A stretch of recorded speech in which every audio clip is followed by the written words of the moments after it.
Cricket cricket શબ્દ સાંભળતાની સાથે મનમાં એક વિચાર આવે કે ક્રિકેટ એ તો મોટા શહેરના મોટા મેગા સિટી હોય તેના બાળકો રમે, નાના બાળકો તે ન રમી શકે. પરંતુ ખરેખર એવું નથી. હાલમાં જે મોરબીની અંદર એક વાતાવરણ ક્રિકેટને લઈને બન્યું છે, તેમાં પણ ખાસ કરીને આપણે શેરી રમત રમતા હોય ક્રિકેટમાં, ત્યારે ઘણીવાર કહેતા હોય કે આ ક્રિકેટ સારું, પણ રિયલ ક્રિકેટની અંદર જવું હોય તો અઘરું પડે.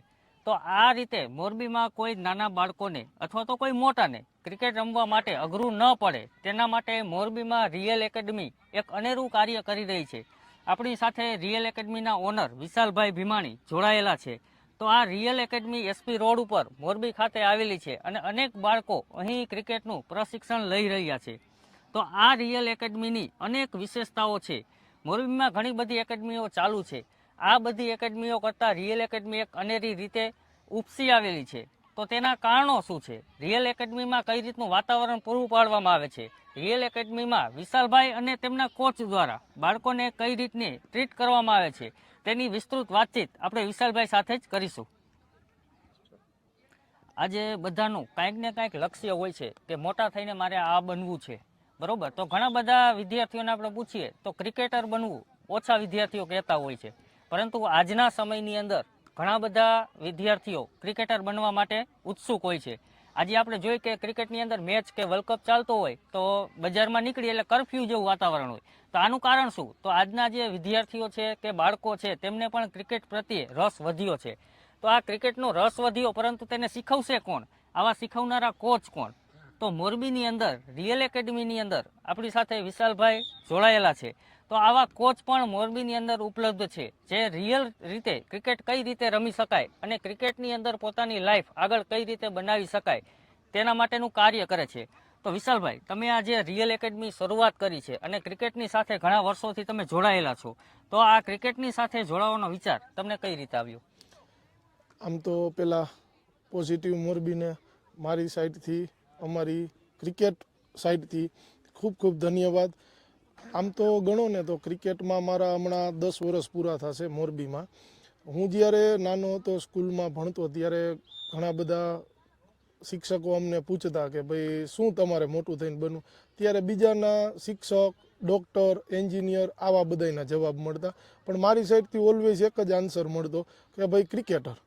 એટલે આ સપનું એમને ધીમે ધીમે મેં આગળ વધાર્યું અને 10 વર્ષ પહેલાં અમે ક્રિકેટનો પાયો મોરબીમાં નાખ્યો અને છેલ્લા 1 વર્ષથી આ real cricket academy SP road ઉપર અમે કાર્ય કરી રહ્યા છીએ. 11.5 વીઘા જેવા વિશાળ કેમ્પસમાં એકદમ હોનેસ્ટલી રીતે કામ કરવાનું, પ્રમાણિકતાથી કામ કરવાનું અને કાર્યને એકદમ પકડીને રાખવાનું કે ક્યારેય એમાં આળસ નહીં કરવાની. કારણ કે ઘણા બધા વાલીઓ સક્ષમ હોય છે, નથી હોતા. અમારા ભરોસે એના છોકરાઓની લાઈફ અમારા ભરોસે મૂકતા હોય તો અમને એવો કોઈ અધિકાર નથી હોતો કે એમના છોકરાનું લાઈફ બગાડી શકીએ. તો આના માટે અત્યારે રિયલ ક્રિકેટ એકેડમીમાં કોઈ બી ટાઈમે કોઈ બી મુલાકાત લે તો એમને એવું વાતાવરણ મળે કે જે મોટા સિટીમાં હોય એ રીતે અત્યારે real cricket academy total 17 wicket સાથે પોતાનું પર્સનલ ક્રિકેટ ગ્રાઉન્ડ, કદાચ સૌરાષ્ટ્રમાં પહેલી એકેડમી હશે કે પોતાનું ક્રિકેટ ગ્રાઉન્ડ અને આટલી બધી વિકેટ સાથે અત્યારે કામ કરી રહી છે. અને આ કાર્ય દિવસ બાય દિવસ અમે લોકો બહુ સારી રીતે હજી આગળ વધારશું. અને મોરબીમાં જે મોટા સિટીમાંથી આપણે જોઈ છીએ કે આઈપીએલની હરાજીમાં કે ઇન્ડિયાની ટીમમાં પ્લેયર હોય છે, તો એ અમે બહુ ટૂંક સમયમાં રિયલ ક્રિકેટ એકેડમી અને મોરબીમાંથી પ્લેયર અમે પ્રોડ્યુસ કરવાના છીએ. વિશાલભાઈએ જેમ કીધું કે સૌરાષ્ટ્રની અંદર આ જે સૌથી મોટી એકેડમી હોઈ શકે તેવી વાત વિશાલભાઈએ કરી. તો વિશાલભાઈ, આ એકેડમીની અંદર કેટલા બાળકો અત્યારે જોડાયેલા છે? આશરે અત્યારે અમે ગણીએ ને તો 150+ બાળકો અત્યારે મહેનતથી આગળ વધી રહ્યા છે રિયલ ક્રિકેટ એકેડમીમાં. તો આ બાળકોના વાલીઓની એક પોતાની એક આકાંક્ષાઓ છે કે મારું બાળક આગળ જઈને ભવિષ્યમાં ક્રિકેટ દ્વારા પોતાની એક લાઈફ બનાવે. તો તેના માટે રિયલ એકેડમી દ્વારા શું શું પ્રયત્નો કરવામાં આવે છે વિશેષ રીતે? અહીંયા આવનારા બધાય વાલીઓ, પેરેન્ટ્સને ખબર જ છે કે અમે લોકો એમના માટે પૂરેપૂરી 3 કલાક એટલી મહેનત કરીએ છીએ. એના માટે જ આખી એકેડમી ઓપન રાખી છે, જેથી કરીને બધા પેરેન્ટ્સ જોઈ શકે કે ભાઈ અમારા છોકરાઓ, અમારા પ્લેયર્સ શું મહેનત કરે છે અને અહીંના કોચિસ, અહીંની ટીમ, રિયલ ક્રિકેટ એકેડમીની ટીમ શું મહેનત કરે છે. અને અહીંના કોચિસ બધી એકેડમીના કોચિસથી અલગ પડે છે, બિકોઝ કોઈને કોઈ કંઈક તો સર્ટિફાઈડ કોચ હશે અને એમનામાં નોલેજ હશે, એટલે બધા અલગ અલગ એરિયામાંથી આઉટ સ્ટેટના કોચ અહીંયા લાવી અને મોરબીમાં એક ક્રિકેટનું આખું હબ બનાવવાની પૂરેપૂરી ટ્રાય કરી રહ્યા છીએ. તો ઘણા બધા લોકોની એવી ઈચ્છા હોય કે જે રિયલમાં ક્રિકેટ રમતા હોય છે, જેમ કે સચિન તેંડુલકર છે, મહેન્દ્રસિંહ ધોની છે, વિરાટ કોહલી છે, એને એકવાર જોવાની ઈચ્છા બધાની હોય. તો આ જે રિયલ એકેડમી છે, તો આની અંદર આવા જે મોટા મોટા ખેલાડીઓ હોય, તેમાંથી કોઈ મોટા મોટા ખેલાડીઓ ક્યારેય મુલાકાત લીધી છે? હા, આમ તો ઘણા બધા પ્લેયર્સ આવી ગયા છે. લાસ્ટ 3-4 મહિના પહેલાં ચેતન સાકરિયા, જે દિલ્હી કેપિટલ્સમાં રમે છે, હાર્વિક દેસાઈ, કે જે ઇન્ડિયા અંડર 19માં વિનિંગ શોટ લગાવવાવાળો આપણો ગુજ્જુ પ્લેયર હતો, અર્પિત વસાવડા, જે અત્યારે કરંટ રણજી ટ્રોફીના વાઇસ કેપ્ટન છે, વિશ્વરથ જાડેજા, જે અંડર 23 સૌરાષ્ટ્રની ટીમના કેપ્ટન છે, અને રાજસ્થાનના એક પ્લેયર કે ગુર્જર કરીને છે, એ બી અત્યારે અહીંયા પ્રેક્ટિસ માટે અવારનવાર આવે છે.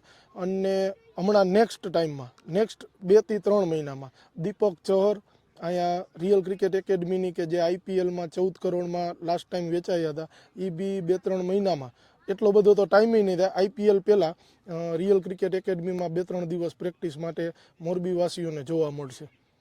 તો આ ક્રિકેટની પ્રેક્ટિસ કરતા બાળકોને જ્યારે પ્રેક્ટિસ ચાલુ હોય ત્યારે અહીંયાના જે મોરબી શહેરના બાળકો છે, તે અંદરો અંદર પોતાની રીતે તો ક્રિકેટ રમતા હોય, પરંતુ બહાર અન્ય સ્થળે અને અન્ય ટીમ સાથે ક્યારે આ રીતનું બાળકોને લઈ જવામાં આવે છે? ક્યારે આમાં એવું હોય છે, ક્રિકેટમાં બધા પોતપોતાના સેન્ટરમાં અલગ અલગ બધાની ક્રિકેટ પ્રેક્ટિસ ચાલુ હોય છે. તો આપણું પોતાનું ગ્રાઉન્ડ છે, તો હું એવું વિચારું છું કે બહાર આપણે લોકો મેચ રમવા, અમે લોકો લાસ્ટ ટાઈમ મુંબઈ ઓમટેક્સ, કે જે એવી એકેડમી છે કે જ્યાં જેવી તેવી એકેડમીને પ્રેક્ટિસ માટે બોલાવતાય નથી, તો લાસ્ટ ટાઈમ રિયલ ક્રિકેટ એકેડમીની ટીમ અહીંયા 3 વન ડે રમવા ગયા હતા.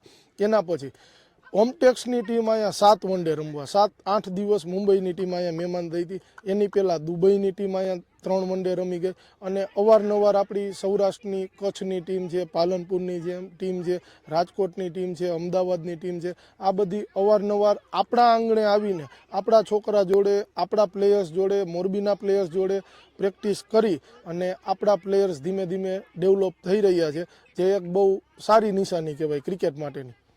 તો દર્શક મિત્રો, એક વચ્ચે વિશાલભાઈ સાથે વાત કરતા બીજી વાત પણ કહી દઉં કે આ ક્રિકેટ એકેડમીની સાથે સાથે વિશાલભાઈ દેશભક્તિના કાર્ય સાથે પણ જોડાયેલા છે. શા માટે એવું કહી શકાય?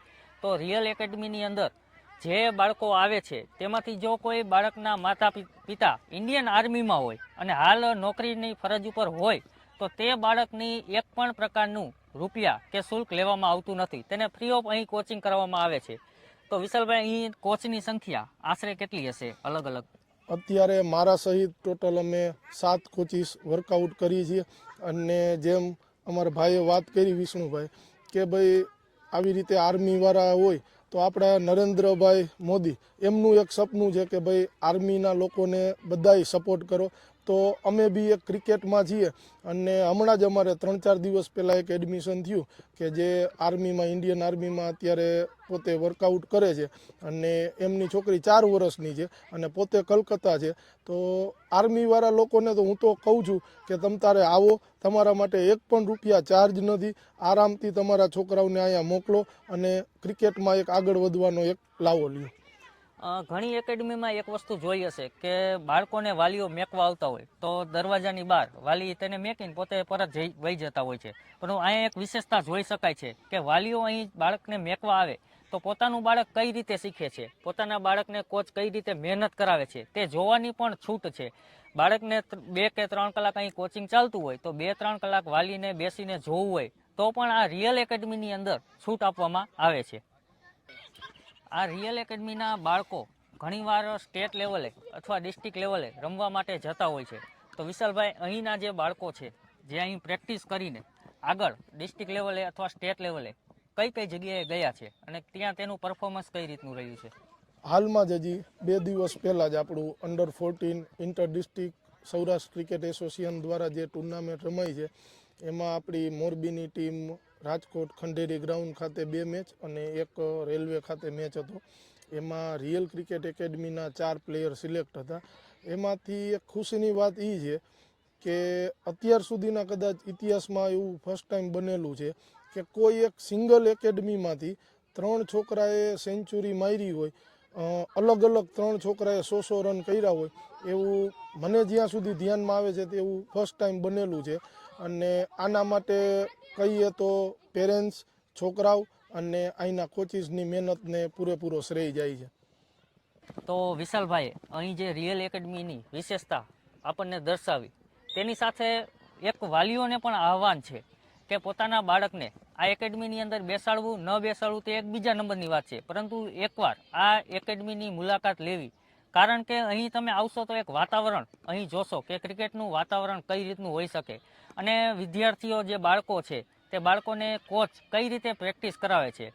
ઘણીવાર આપણે એવું કહેતા હોય કે આ બાળક આગળ જઈને ક્રિકેટર બનશે કે નહીં બને. તે ન બને તો કાંઈ નહીં, પરંતુ જે પોતાના શરીરમાં જે ઉર્જાની જરૂર છે તે ઉર્જા આ ક્રિકેટ મેદાનની અંદર જે કોચ પ્રેક્ટિસ કરાવે છે તેની અંદર તો તેને મળી જ રહેશે. તો મોરબી વાસીઓને એક આહવાન છે કે એકવાર અચૂક રિયલ ક્રિકેટ એકેડમીની મુલાકાત લેવી.